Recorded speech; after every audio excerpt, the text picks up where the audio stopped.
নমস্কার, আপনাদের সকলকে স্বাগত। আজকে আমি আপনাদেরকে একটা সহজ রেসিপি করে দেখাচ্ছি। এর চাইতে সহজ রেসিপি আর কিছু নেই। দেখতে যেমন সুন্দর, খেতে ততটা ভালো, চটজলদি হয়ে যায়। ইভিনিং স্ন্যাকের জন্য তো খুবই ভালো, আর এছাড়া বাড়িতে অতিথি আসলে তাকে করে দিলেও খুব ভালো লাগবে। আমি আজকে করে দেখাচ্ছি আপনাদেরকে ব্রেড কোর্ন স্টিক ফ্রাই।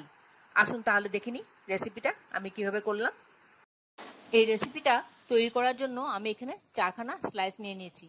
এই স্লাইসগুলো দিয়ে আমি ব্রেডটা করব। এখানে আমি একটা চপিং বোর্ড রাখলাম, তারপর তার উপরে আমি স্লাইসগুলো নিচ্ছি। এবার চারধারের ব্রাউন কালারের পোর্শনটা আমি কেটে আলাদা করে রাখবো। এই পোর্শনগুলি দিয়ে আমি পরে ব্রেড কাম তৈরি করে নেব। আপনারা চাইলেও করতে পারেন। এইভাবে ধারগুলি কেটে আলাদা করে নিচ্ছি। এবার একটা করে স্লাইস নেব আর বেলন দিয়ে এটাকে বেলে একটু বড় করে নেব আর একটু পাতলা করে নেব। ঠিক এইভাবে দুধার দিয়ে করলেই হয়ে যাবে। দেখুন কিরকম করলাম আমি, এরকম। আরেকটা করে আমি আপনাদেরকে দেখাচ্ছি। এইভাবে চেপে চেপে একটু বড় করে নিতে হবে আর একটু পাতলা করে নিতে হবে, তাহলে ফোল্ড করতে সুবিধা হবে। আমি বাদবাকিগুলো করে নিচ্ছি। এবার ভেতরে স্টাফিংটার জন্য আমি কি কি নিয়েছি সেটা আমি আপনাদেরকে দেখাচ্ছি। এখানে আছে পেঁয়াজ কুচি করে নিয়েছি, আর নিয়েছি ধনেপাতা, পনির, আলু, কাঁচা লঙ্কা আর একটু রসুন, 2 কোয়া। এগুলো দিয়ে আমি পুরটা তৈরি করব। প্রথমে আমি আলুটা গ্রেট করে নিচ্ছি।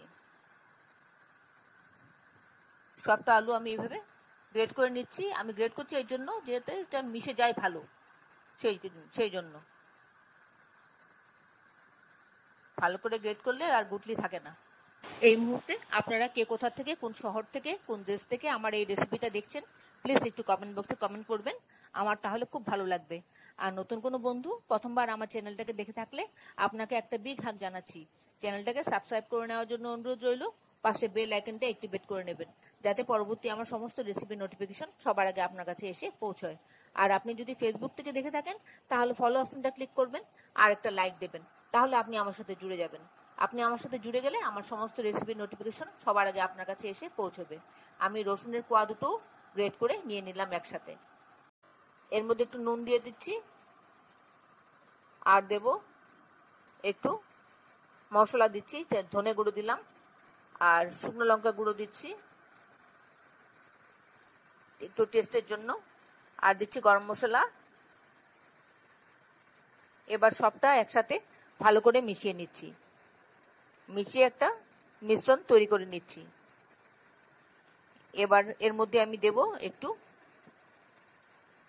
Tomato ketchup. যে কোনো একটা টক আপনারা দিলে এটা খেতে একটু চটপটা হয়। আমি টমেটো কেচাপটা দিলাম। টমেটো কেচাপটা দিলে বেশি খেতে ভালো লাগে। আর তা না হলে আপনি লেবু দিতে পারেন, আমচুর দিতে পারেন, যা খুশি। এবার সবটা একসাথে ভালো করে মিশিয়ে একটা মিশ্রণ তৈরি করে নিচ্ছি। এইভাবে মিশ্রণটা আমার রেডি হয়ে গেছে। এবার একটা পাত্রে অল্প 1 টেবিল স্পুনের মতন ময়দা নিয়ে নিলাম আর একটু সামান্য জল নিচ্ছি। নিয়ে একটা মোটা ভারী একটা ঘন একটা ব্যাটার তৈরি করে নিচ্ছি, যেটাকে স্যালারি বলে, সেটা তৈরি করে নিলাম আমি। এবার একটা করে ব্রেড নেব, তার মাঝখানে আমি পুরটা ভরে দেব পরিমাণ মতন।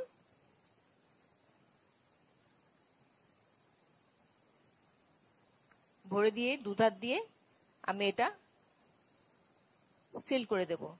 প্রথমে আমি এর মধ্যে আমি একটু সেই মিশ্রণটা লাগিয়ে নিচ্ছি। মিশ্রণটা লাগিয়ে তার উপর থেকে আরেকটা পোর্শন চেপে দেব, তাহলে এটা জুড়ে যাবে। এইভাবে জুড়ে দিলাম। আর ভেতর থেকে একটা স্টিক দিয়ে দেব, আইসক্রিমের স্টিক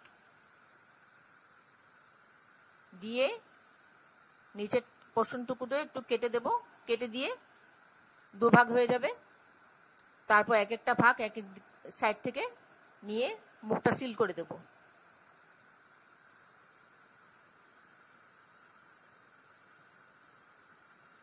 এইভাবে নিয়ে মুখটা সিল করে দেব। মুখটা সিল করে দিয়ে ভালো করে একটু চেপে চেপে ঠিকঠাক করে নেব।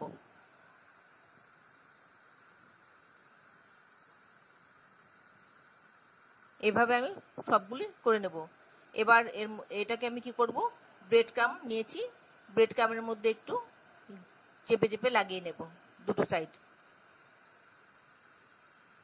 এভাবে ব্রেড ক্রাম্বটা লাগিয়ে নিতে হবে, যাতে ফ্রাই করলে একটু ক্রিস্পি ক্রিস্পি হবে, আরো খেতেও ভালো লাগবে। এইভাবে আমি একটা রেডি করে নিলাম। এইভাবে আমি বাদ বাকিগুলো রেডি করে নিচ্ছি। আমি আরেকটা আপনাদেরকে দেখাচ্ছি। এইভাবে আমি এবার দ্বিতীয়টা করে দেখাচ্ছি আপনাদেরকে। আমি পুর দিচ্ছি, দিয়ে কিভাবে সিল করে কিভাবে পুর দিয়ে ভরে আমি কিভাবে বন্ধ করছি আপনারা দেখুন। আপনারা যারা এখনো পর্যন্ত আমার চ্যানেলটাকে সাবস্ক্রাইব করেননি, ঝটপট সাবস্ক্রাইব করে নিন। আপনাদেরকে আমাদের মাঝে দেখতে পেলে আমাদের খুব ভালো লাগবে।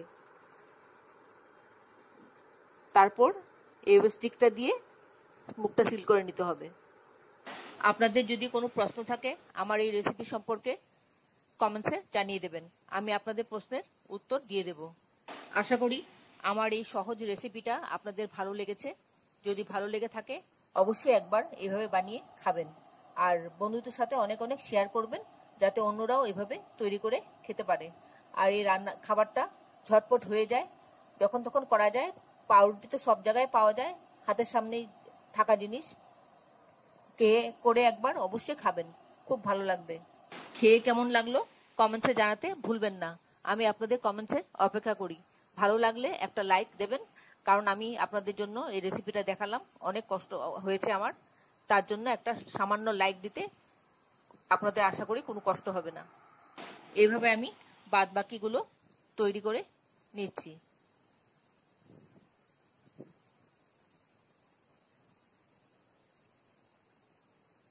আমার সবগুলো রেডি হয়ে গেল। এবার ভাজতে চলে যাচ্ছি। ওভেনে একটা প্যান বসিয়ে দিলাম, তাতে সামান্য একটু রিফাইন তেল দিয়েছি। আমি এটা শ্যালো ফ্রাই করব, আমি ডিপ ফ্রাই করব না। দিয়ে আমি এক এক করে বসিয়ে দিচ্ছি স্টিকগুলো। বসিয়ে দিয়ে মিনিট 2-2.5 মিনিট মতন একটা দিক ফ্রাই হবে মিডিয়াম ফ্লেমে। তারপর আমি এটা পাল্টে দেব, দিয়ে অপোজিট সাইডটা আবার মিনিট 2-2.5 ফ্রাই করব। এভাবে দুটো সাইড করে ফ্রাই করে ক্রিস্পি করে নেব। আর কালারটা দেখুন কত সুন্দর আসছে। আশা করি আপনাদের ভালো লেগেছে। এতক্ষণ ধৈর্য ধরে আমার এই রেসিপিটা দেখার জন্য আপনাদেরকে অসংখ্য অসংখ্য ধন্যবাদ। আপনারা সকলে ভালো থাকবেন, সুস্থ থাকবেন, ঈশ্বরের কাছে এই কামনা করি।